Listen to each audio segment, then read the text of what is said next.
Fala galera, o noticiário sobre a invasão russa à Ucrânia, sobre esse conflito bélico lá no leste europeu, ele mostra cenas cada vez piores, situações cada vez mais dramáticas, demonstra pra gente como que a escalada dessa violência, desse conflito, pode se tornar um conflito de proporções ainda maiores.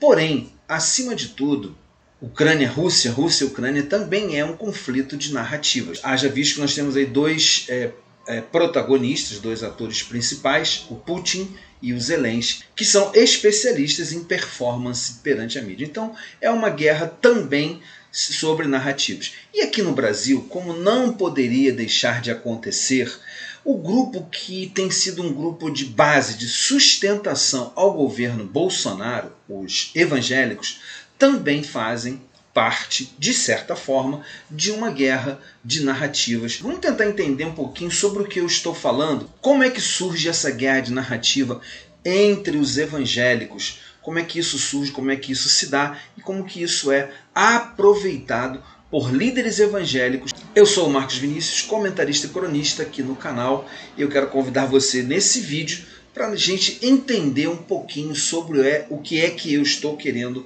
trazer aí. A notícia é um pouquinho antiga, é sobre um Twitter do Marco Feliciano, que tem a ver com a ida do presidente Bolsonaro à Rússia, lá no dia 14 de fevereiro, ou seja, 15 dias atrás. Como tudo envelhece muito rápido, mas também como eu gostaria de refletir sobre esse assunto, eu vou deixar essa reflexão aqui no canal. Para isso eu aproveito também para pedir a você, para você já deixar o seu like aí no vídeo, porque você deixando o seu like de saída, o vídeo vai chegar mais longe aqui na plataforma. Se você no final não gostar do vídeo, não gostar do assunto, você pode tirar o like, deixar um dislike, não tem problema, mas é importante que você deixe aí o seu joinha já de partida. Se você não é inscrito no canal, se inscreva no canal e acione o sininho das notificações, para assim você receber outros conteúdos que nós vamos publicando aqui pelo menos uma vez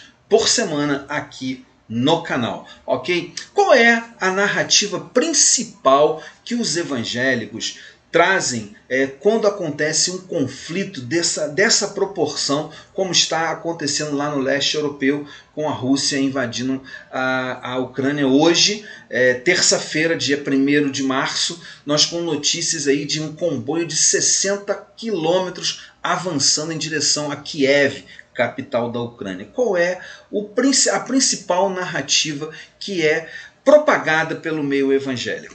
É a narrativa do fim do mundo. A narrativa do fim do mundo, ela é uma narrativa que, na verdade, eu vou deixar até um link de um site para vocês conferirem algumas predições sobre o fim do mundo que acontecem há centenas e centenas e centenas de anos. Ela acontece desde antes da existência do cristianismo. Mas no cristianismo propriamente dito, que é o assunto que a gente quer levantar aqui, desde quando Jesus morreu, desde então os cristãos já esperam o fim do mundo, que se daria como? Com a volta de Jesus. Para isto, são analisados acontecimentos e esses acontecimentos, então, procuram se encaixar esses acontecimentos dentro dessa expectativa, chamada expectativa escatológica ou expectativa do Apocalipse, de que Jesus está voltando. E aí, um dos sinais, está escrito lá nos evangelhos, serão as guerras. Evidente, quando a gente vê uma guerra como esta, a gente fica imaginando o que pode acontecer. Será que vai ser o fim do mundo?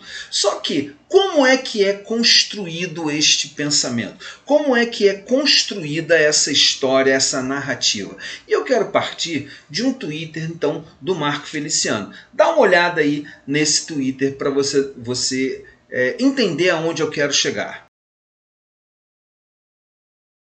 O Twitter do Feliciano diz o seguinte, vou ler aqui com você, mas está aí na tela. Tanta gente agourando a viagem do presidente Jair Bolsonaro à Rússia, mas foi só o avião aterrissar e as notícias informam do recuo das tropas russas na fronteira com a Ucrânia. Deus honra aos que têm apreço. A frase final tem um erro de conceito que na verdade deveria ser: Deus honra aqueles a quem ele tem apreço, que é um conceito também evangélico.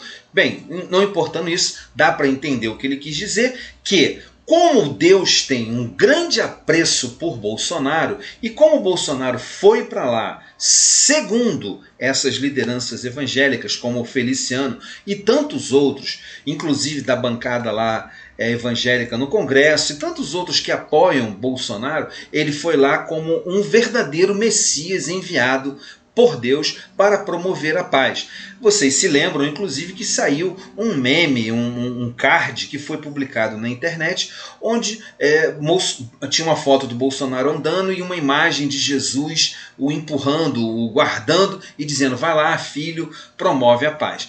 E o que acontece? Não foi isso que aconteceu. Na verdade, Bolsonaro foi lá até tratar de outros assuntos, como, por exemplo, a compra de fertilizantes para o agronegócio brasileiro. E mesmo Bolsonaro, na saída lá, na volta, na sua ida para a Hungria, naquele intervalo ali, tendo dito que recebi notícias, tendo validado esta narrativa de que ele, ao pousar, ao chegar na Rússia, houve recuo das tropas, a gente sabe que não aconteceu. Bem, esse tipo de narrativa, gente, então eu quero dizer para vocês o seguinte: eu tenho 60 anos de idade, pelo menos 50 anos eu estou dentro do segmento evangélico.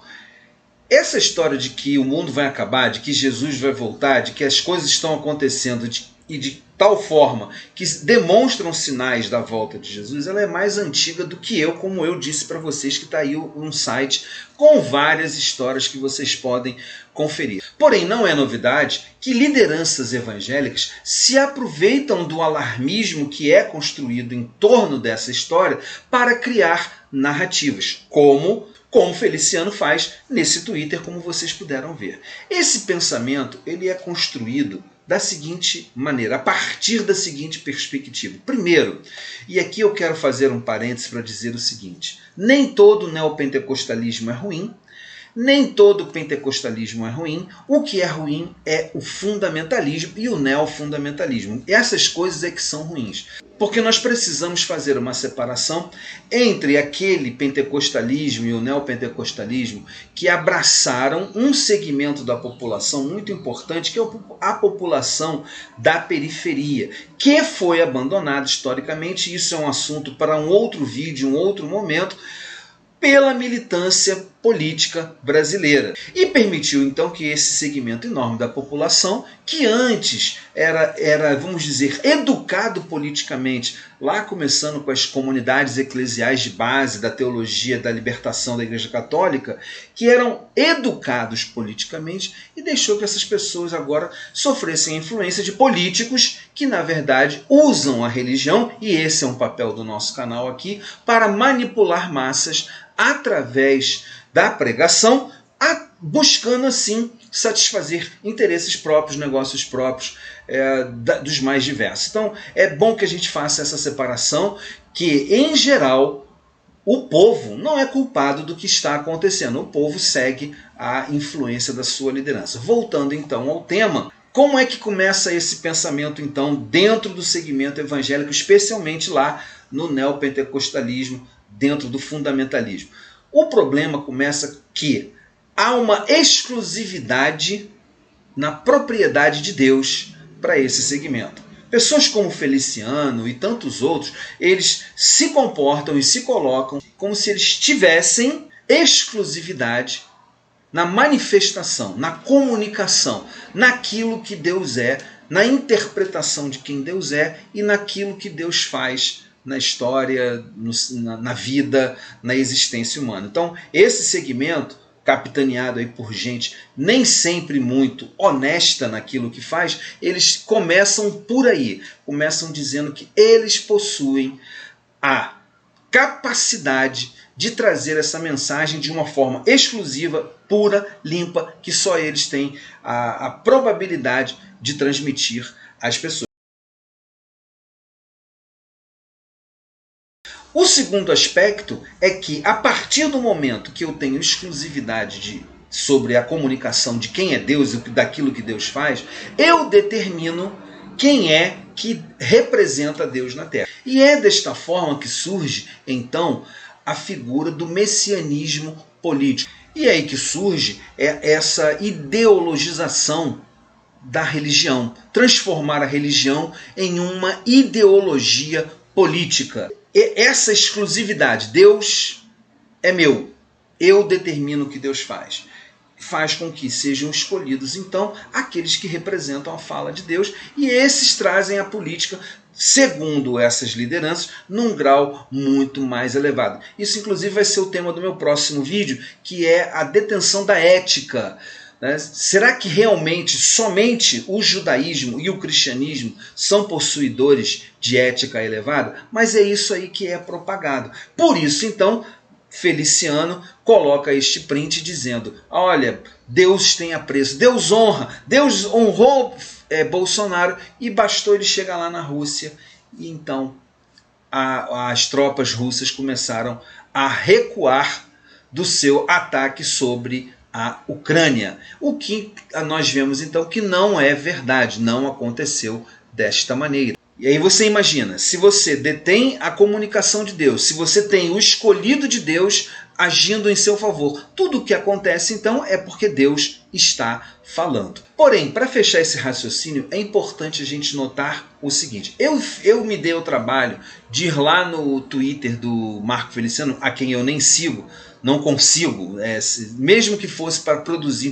conteúdo, eu não consigo, é delirante demais. Eu fui lá para ver se Marco Feliciano seria capaz de admitir que ele errou. E essa é uma outra característica desta guerra de narrativas produzida pelos evangélicos. Você não vai ver pessoas como Feliciano, Malafaia, Macedo e tantos outros que estão aí na crista da onda, envolvidos com a política humana, renegando o legado profético de pessoas como Daniel e o profeta Amós do Antigo Testamento, ou como o próprio João Batista do Novo Testamento, que não se envolviam nos aparatos humanos da política e dos governos. Por quê? Porque eles entendiam qual era o seu papel, e o papel era denunciar a injustiça. Esses homens, dificilmente vocês verão esses homens, e eu procurei lá, se desculparem, que é um ensino do próprio Cristo. Cristo ensina que não há problema algum em, de forma humilde, reconhecer que errou. Você vai procurar lá e não tem nenhum tweet do Marco Feliciano dizendo: eu produzi esse tweet, mas eu errei, realmente não tem nada a ver, Deus não enviou ele lá. Sabe por quê? Porque isso seria ir de encontro à guerra de narrativas. Na verdade, esperem e vocês verão, ou talvez não vejam, mas se houver algum questionamento a esse líder, Marcos Feliciano, ou a qualquer um outro, dizendo: o Bolsonaro não foi lá para promover a paz, eles darão um jeito, você pode ter certeza disso. Tenha certeza do que eu estou te dizendo, de criar uma outra narrativa para desculpar não o seu erro, mas para dizer: olha, não aconteceu porque isto, aquilo ou aquilo outro impediu que Deus falasse. Então por que eu te digo que com certeza Marco Feliciano nem nenhum outro pediria desculpa? Pelo seguinte: a soma dessa detenção exclusiva de Deus, desse privilégio de ser a representação única de Deus que os fundamentalistas constroem, mas a criação que eles fazem de personagens míticos que representam esse Deus na Terra, como fizeram com o Bolsonaro, mas a emissão de enunciados, criando narrativas, não pode, de forma alguma, ser diminuída por uma admissão de erro. Se isso acontece, toda a narrativa anterior é destruída também. Quando não há problema nenhum em você admitir que errou, admitir que falou por você mesmo, que foi da sua cabeça, que você até desejava a paz. Eu não duvido que talvez ele desejasse a paz. No Twitter dele, ele diz que as pessoas estavam agourando a viagem para talvez querer dizer que as pessoas não querem a paz. Não, nós queremos a paz, todo mundo quer a paz. Todo mundo está extremamente assustado. Porém, o que nós não queremos é que a religião continue sendo instrumento de manipulação das pessoas fazendo com que essas pessoas não pensem de forma crítica e assim não vejam aquilo que está acontecendo à sua volta e assim tomem decisões corretas, decisões concretas. Eu não estou aqui para dizer que você tem que ser a favor da Rússia ou a favor da Ucrânia, não é esse o papel nesse vídeo. Estou aqui para dizer para você que você não deve aceitar que maus líderes religiosos manipulem a sua mente, impedindo que você veja as coisas da forma como elas devem ser vistas de verdade. Espero que você tenha gostado do vídeo, espero que você tenha gostado do tema, espero que você volte ou que você assista a outros vídeos do canal onde nós tratamos muito sobre este assunto, que é o mau uso da religião para manipular pessoas, tá? Forte abraço, obrigado por você ter vindo até aqui. Deixa o seu joinha ou o seu dislike, não tem problema. Deixa um comentário, sugere temas aí para a gente falar sobre outros assuntos. E a gente se encontra no próximo vídeo.